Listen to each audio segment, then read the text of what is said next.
কত ইউনিট হয়েছে?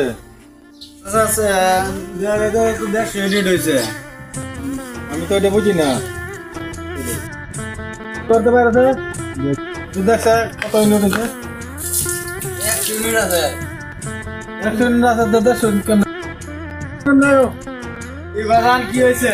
তুমি 150 ইউনিট করছো, লেখা হলে 100 ইউনিট। আমার ভুল হয়ে গেছে, আমি ভুলে লিখে লাগছি। এই ভুল কত অনেক করছো? আমি দিয়ে নাই বাজান, এটা আসলে আমার মিষ্টি হয়েছে। 100 ইউনিট দেওয়া আছে। এই ভুলটা কত অনেক করছো তুমি দেখো।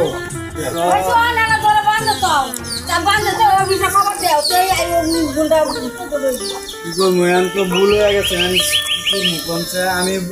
150 ইউনিট, 1 ইউনিট। তুমি এটা কত অনেক করছো, এটা জব দাও আগে। আচ্ছা বাজান, আমার ভুল হয়ে গেছে, মাফ করে দেন আমারে, আমি আর করতাম না। জহিদান না বাজান, মাফ করে দেন, আর করতাম জহিদান না। আমি ধরে বান।